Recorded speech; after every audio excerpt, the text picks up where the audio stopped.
The profound impact of reading on cognitive development and personal success remains one of the most underappreciated advantages in modern society.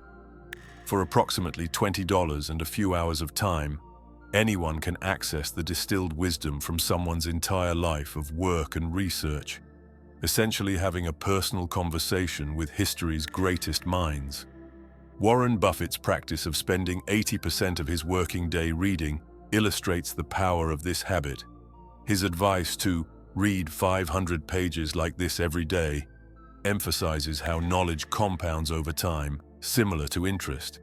This becomes particularly relevant in our current era, where Microsoft studies show human attention spans have decreased to roughly 8 seconds, shorter than a goldfish's.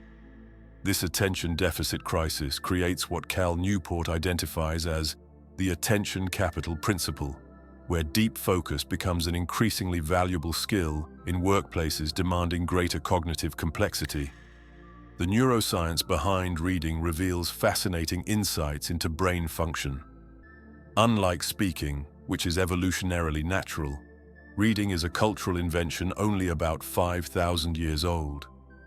When we read, multiple brain regions activate simultaneously.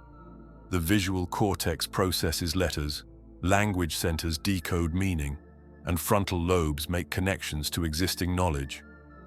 Neuroscientist Stanislas Dehaene's research discovered that the brain develops a specialized letterbox area for recognizing written words, which becomes more efficient with practice. Even more intriguing, fMRI studies show that reading about an experience activates the same brain regions as actually performing that action. When reading about running, the motor cortex responds as if you were physically running. This neural simulation helps explain why reading literary fiction enhances empathy and social understanding, as demonstrated by University of Toronto studies. The process of deep reading engages both our default mode network, regions involved in self-reflection and perspective-taking, and our attention network, creating a unique neural state few other activities can trigger.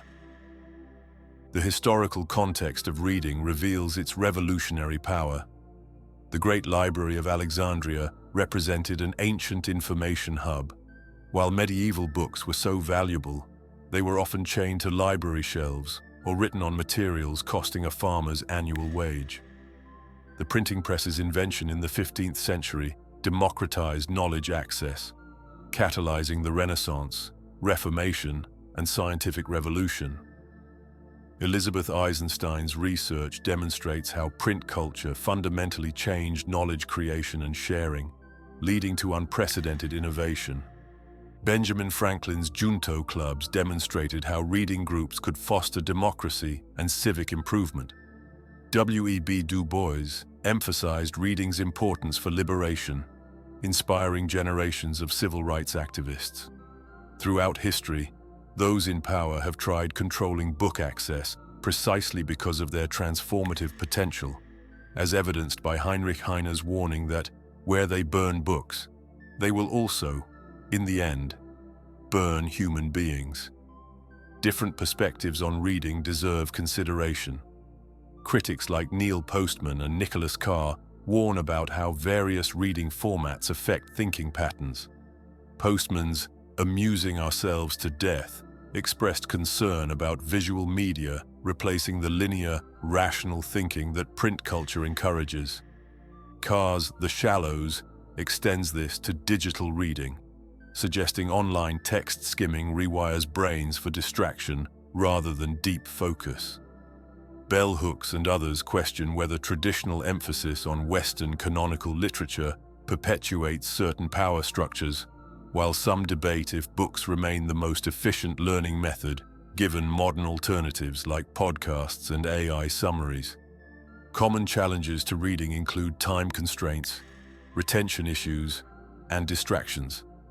The average American spends over 3 hours daily on social media and 4 hours watching television. Time that could be partially redirected to reading. Reading just 20 pages daily, about 30 minutes, can result in completing 25 books annually. surpassing 99% of adults. The commonplace book tradition, keeping a personal repository of quotes, ideas, and reflections, has helped thinkers from Marcus Aurelius to Virginia Woolf retain and engage with their reading. Practical implementation strategies include making reading non-negotiable in daily routines, creating a reading pipeline, and reading actively rather than passively. B.J. Fogg's concept of habit stacking, attaching new habits to existing routines, can help establish consistent reading practices. Maintaining 3 book lists, curious about, decided to read, currently reading, helps manage the reading pipeline effectively. Limiting current reading to 2 to 3 books maximum prevents option paralysis. Active reading transforms passive consumption into dynamic conversation. This includes underlining significant passages, questioning ideas, and writing margin notes. Digital readers can use highlighting and note-taking features similarly.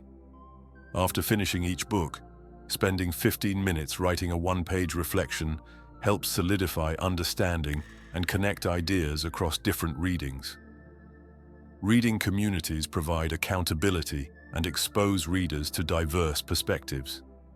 Research shows social accountability dramatically increases habit adherence. A balanced reading diet should include classics, contemporary works challenging current thinking, and books outside one's comfort zone. As Haruki Murakami notes, if you only read the books that everyone else is reading, you can only think what everyone else is thinking. Regarding common questions, University of California research validates audiobooks as effective learning tools, though they have different strengths than visual reading. The digital versus physical book debate isn't either-or. Each format serves different purposes. Speed reading techniques often sacrifice comprehension for pace, making them less effective for deep understanding. Yale research shows eliminating subvocalization actually reduces comprehension. Reading represents more than information acquisition.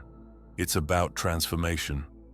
As David Foster Wallace noted, the goal is developing intensive and critical thinking abilities.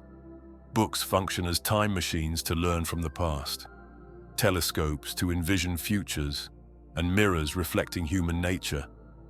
The investment in reading may be modest, but as Ryan Holiday observes, books are a bargain. For a few dollars and a few hours, you can learn what someone smarter than you spent years figuring out. This ancient technology remains one of the most powerful tools for personal and professional development, offering an increasingly rare advantage in our distraction-filled world. Thanks for watching and listening. If you'd like to support the channel, feel free to like the video, leave a comment, subscribe, or even become a channel member by hitting the join button. And don't forget, you can also use your hype points to show some extra love. See you in the next video.